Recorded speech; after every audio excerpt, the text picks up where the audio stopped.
Welcome to Your Health is Your Wealth. My name is Argo Duenas and I'm your host for today. I'm also the owner of Back to Nature Health and Wellness Center, a local holistic wellness center that has served the Baltimore, D.C., Virginia, Eastern Shore area for over 28 years. I have as my special guest today Dr. George Yu. Dr. Yu is a surgical oncologist, urological oncologist, and get this now, a expert on sex hormone endocrinology and cancer metabolism. Dr. Yu has been trained at Harvard, Johns Hopkins, and is a clinical professor of urology at the George Washington Hospital Center. Today, Dr. Yu is here to inspire, enlighten, and empower you to take charge of your life and your health. As you know, we do have a health crisis in America, and especially Anne Arundel County, the state of Maryland, we still have one of the highest cancer death rates in the nation. Breast cancer, lung cancer, and prostate cancer. We also have some alarming statistics that it is estimated in the year of 2017, this year, 1,688,780 people will be diagnosed with cancer. And out of that amount, 660,920 is estimated to die. We are in a crisis situation. My grandfather died of cancer, my brother died of pancreatic cancer, and my sister had stomach cancer. Cancer is touching all families across the board. It doesn't matter how much money you have, what kind of cars you drive, or where you live. Dr. Yu, I am really grateful to you today for taking time out of your busy schedule today to be here with me to touch, move, and inspire our viewers. So, Dr. Yu, tell us a little bit about yourself, just a little bit, because I know your resume is pretty extensive, but you are now in the forefront of a movement to change the paradigm shift in the medical establishment when it comes to cancer and Alzheimer's. Yeah. Can you elaborate on that? So, I've been a surgical oncologist for 35 years, and one of the things that we've always looked at was the slides after we finish the surgery. And of course, when you look at our traditional slides, you see the nucleus that looks very abnormal.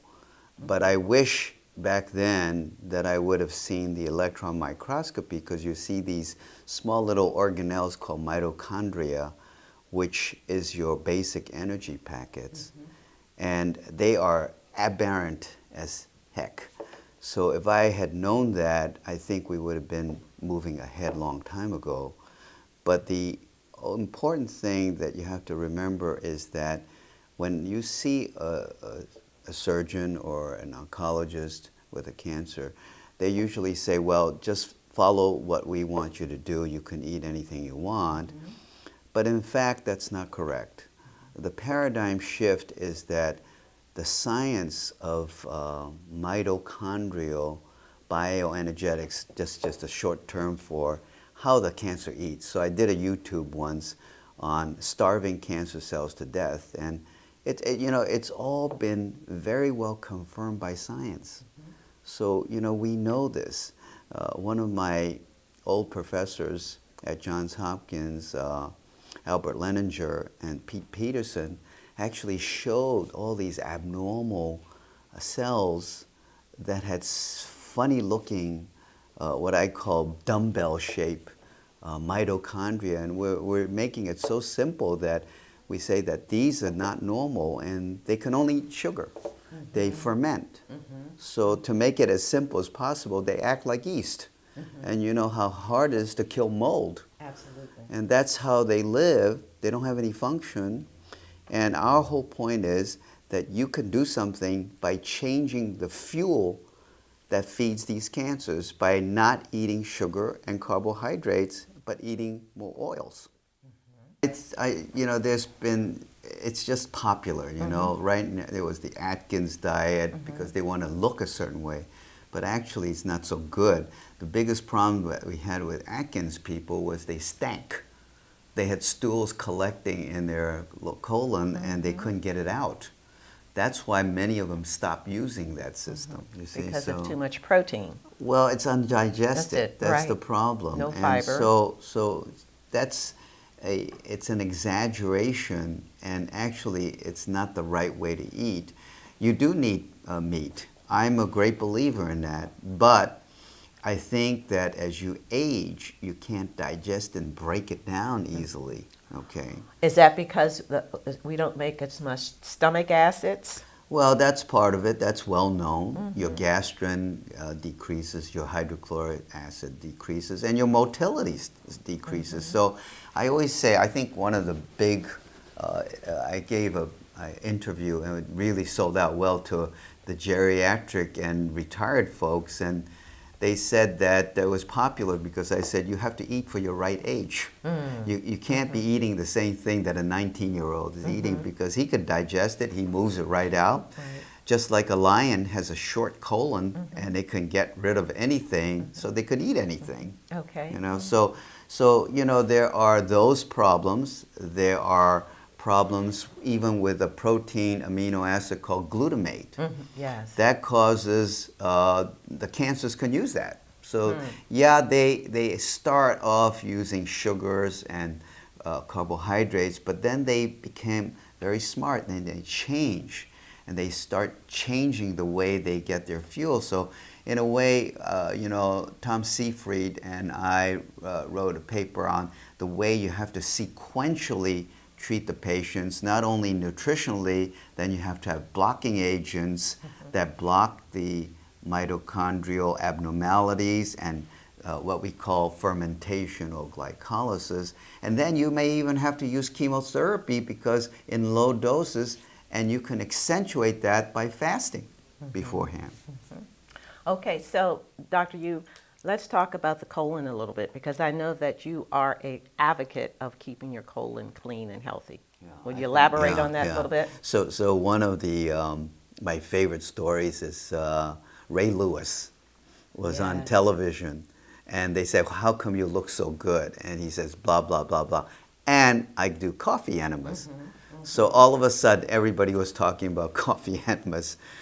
But what he's doing basically is helping the movement of residual material in our long colon. As a surgeon, because I use the colon a lot for reconstruction, I had to open and close it, and believe it or not, it looked pretty bad. And the people who use digestive enzymes, who use probiotics and bitters and aloe vera, their colons look beautiful, nice and pink, and not many diverticulosis. Right. You know. Well, and as a colon hydrotherapist, a certified colon hydrotherapist, I see people every day, Dr. Yu, and as I was sharing with you just a few minutes ago off camera, that I have clients who come in who go to the bathroom once a week, once every 2 weeks, once a month. Wow. And some wind up in the hospital, in the ER, you know, with putrid gas and impaction, and sometimes, in worst case scenarios, surgery. So now let's talk about why cancer and Alzheimer's have a common feature. One thing I like to mention, when I was a missionary doctor, I worked with Dr. Irvine, a colleague of Dennis Burkett, and he said, and I confirmed this when I was in Africa, I never saw colon cancer or diverticulosis because they ate so much fiber. Right. So it's a very important thing. Apple has one of the highest fiber rates. Okay, so so the conference, as you know, pointed out two areas: cancers and Alzheimer's. Right. And why did we do that? Because in Alzheimer's, it is a form of diabetes type 3, which starts about 10 to 20 years before you lose your memory. Okay, let's stop there, because when I was reading your information, you mentioned diabetes type 3. Right. Now, what you're saying, that's Alzheimer's? Yes. A form of It's Alzheimer's. Well, it may be the main cause. Okay. And what you hear about amyloid and whatnot may be the result of that. But we know from PET scans, looking at the sugar content in the brain, that it decreases in those people who lose their memory. And it happens gradually, and the problem is the sugar's around, but some of it can't get through because there's some transporters called GLUT1 and 3, that can't get into the cell, and also there's an enzyme, pyrodehydrogenase, which is missing, and they can't use it, so they can't get the fuel. So it's blocking the sugar from being used into the blood-brain barrier. And that's, it can't get there. and that's what we call metabolism. Right. And in Okay. cancer, it's the same kind of problem. It's a metabolic processing problem. So for our viewers, if you put this in layman's terms, what can we do in terms of preventing Alzheimer's? Well, there was a beautiful piece of work done by Mary Newport. She's a colleague of mine, and her husband he was a CPA who developed Alzheimer's, and she put him on all the 3 drugs, which is common. Nothing worked. A few studies, and nothing worked. So she decided to use coconut oil because coconut oil has what we call medium chain fatty acids, different from long chain, and they don't need to go through the long processing. They go right into the liver, convert it to ketones, and it becomes a fuel for the brain, and he got better. Wow. So that caused a big ruckus about 6-7 years ago, and the public got to know about it. The Alzheimer's Association actually refused to let her show her brochures, yet the public got it, and that went wild. Wow. And so that's why we felt that the importance of reaching the public, the ones who need it, are so important in what we call the tipping point. As Malcolm Gladwell, one of my favorite authors, wrote, the tipping point has to occur, and it's not just people with white coats and scientists. It has to be coming from the common person who realizes, hey, I feel better. Right. We see that all the time. We have patients who lose their memory. We give them some Exona or coconut oil, and they start getting better. Well, So it's a fuel. it is a fuel for the brain. Yeah. Okay. We're going to segue now into Well, let me your, maybe finish the cancer part. okay. Why is the cancer similar to Alzheimer's? Because their problem is they getting too much sugar. The classical model of a brain cancer is glioblastoma, and that is just loaded with sugar. You can see it on the PET scan. So their processing is they're using so much sugar to the advantage of the cancer, whereas in Alzheimer's, a specialized cell is not getting enough. Okay. So The same mechanism. Same mechanism, but one is Too the much, uptake, one and one is doesn't too get- much and one is too low. That's right. All right, so we don't have a lot of time right now, so we're going to really focus on this historical event that's going to be taking place November the 3rd and the 5th at the Maritime Conference in Linthicum, Maryland.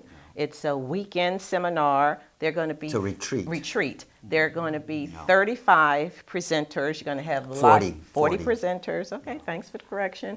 But you're going to have live food demonstrations, chefs, nutritionists. Is that correct? Right. So the idea is the first time, maybe in the United States and maybe the world, where we're mixing scientists, clinicians, and nutritionists and chefs, because the chefs have to make the food taste good. If it doesn't taste good, no matter how healthy, nobody wants to take it.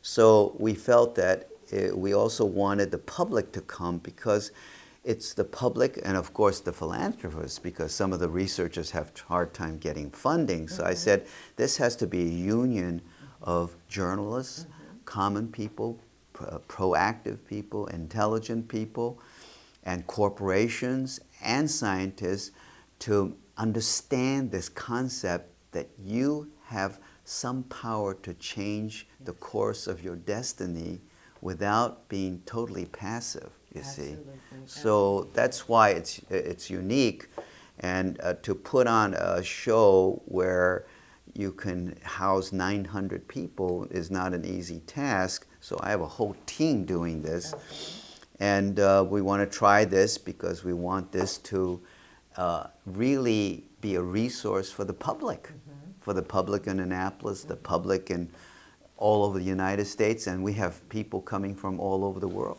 Absolutely. Can you speak about some of the presenters? These are Yeah, some of the brightest so and scientific minds So in the world. we have four world-class chefs 1st. It's very important to me. But we have people like Russell Swerdlow, who is basically, I believe, the mitochondria king of the world. He understands bioenergetics and energy for the animal. And he says a lot of our diseases starts with a poor functioning energy and oxygen. So he'll be there and he'll talk about mitochondria and estrogen. Okay. The second person is Richard Veach, who's basically the developer of the end product of medium chain fatty acids, which is beta hydroxybutyrate. He's a world class, and probably I would say he's probably one of the greatest researchers in the world. We have Donald Stein, the father of progesterone hormone and the brain. Okay, and of course we have Yang Ko, who is the developer of 3-bromopyruvate, which is one of the finest metabolic blocking agents. In conjunction with your diet, does do beautiful things. We looked at the NIH screening, and all the human cancers at 100 micromolar direct contact with the 3BP, they die. Wow.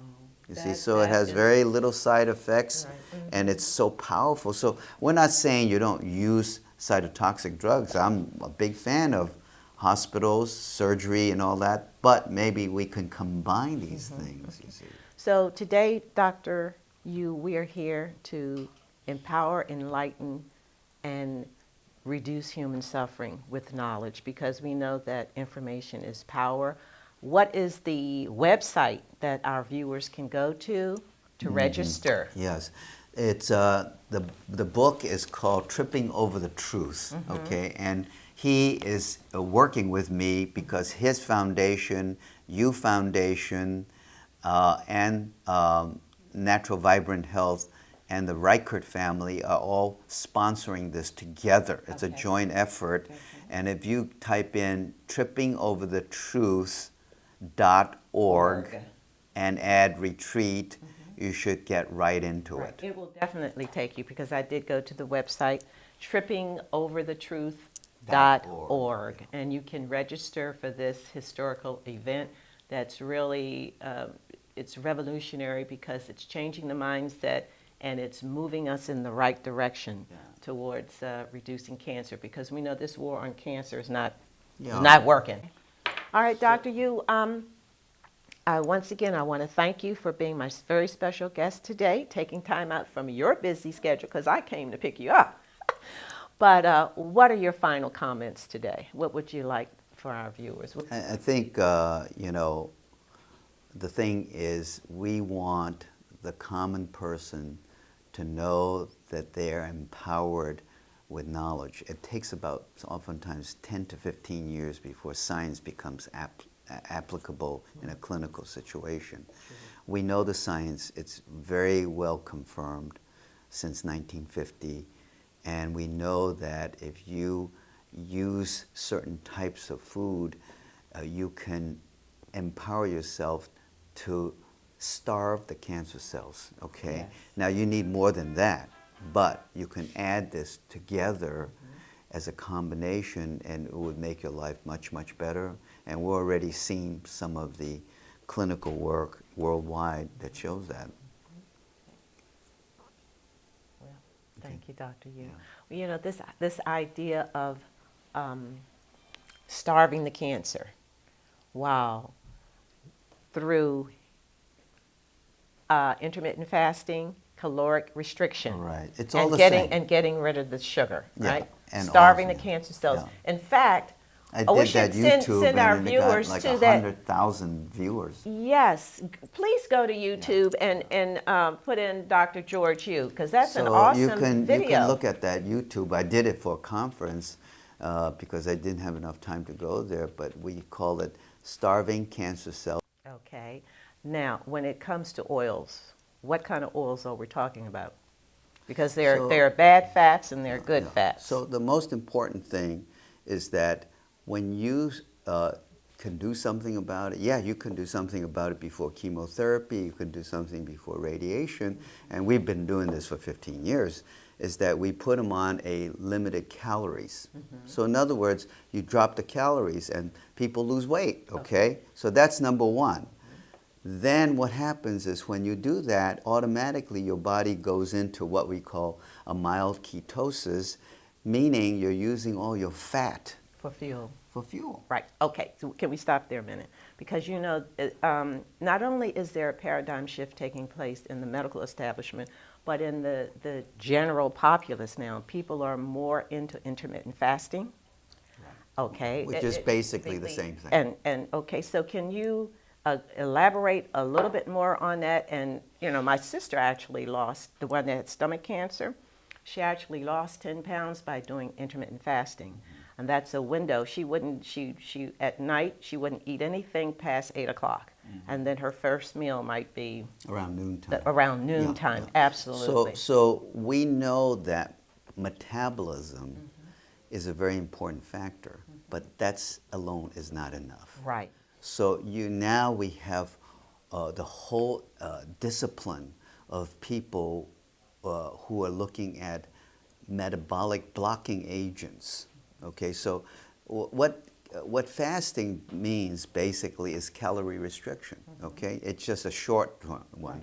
So you eat supper and you don't eat till noon, and you use up the sugar and glycogen stores in your liver, and then you go into what we call the fat fuel. Right. So the fat fuel creates ketones, and guess what? The brain can use it, but the cancers have a hard time using this fuel because it's a little more complex and it requires normal mitochondria, those little cigar-shaped things in your cell. Okay. You see, does that That make it does make sense, understandable? but I want you to kind of break it down, please, for my viewers. So this is a good diagram, and we made an animation so that kids in grade school should understand it.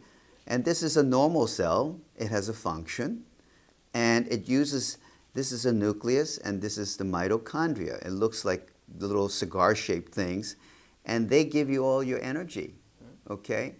The most of the energy comes from that. But most cancer cells don't look like that. They look like this. As you said, it's a little shrunken and irregular. Now, we've been looking at all the nucleus, which looks abnormal, okay? So we've been focusing on that. But in actuality, the main cause, maybe the first cause, is these abnormal looking mitochondria, you see. They don't look like this. There's one normal one, and there's two abnormal ones. And we wanted to emphasize this because this is an easy way for people to visualize the whole concept of why you don't eat as much sugar. Because sugars, in many ways, cannot be used in a more sophisticated energy package called mitochondria. So that's the difference. And once you understand the difference, it makes people understand that they can actually do something about it. Okay? Okay.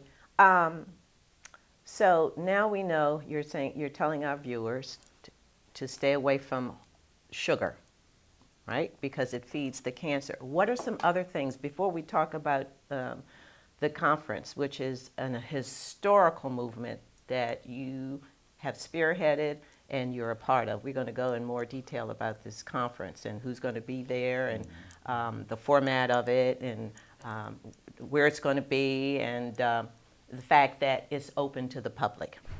But I really want you to speak a little bit more about other things, eliminating other foods, talk about little GMOs, why we should read our labels, why we should detox, clean your colon out.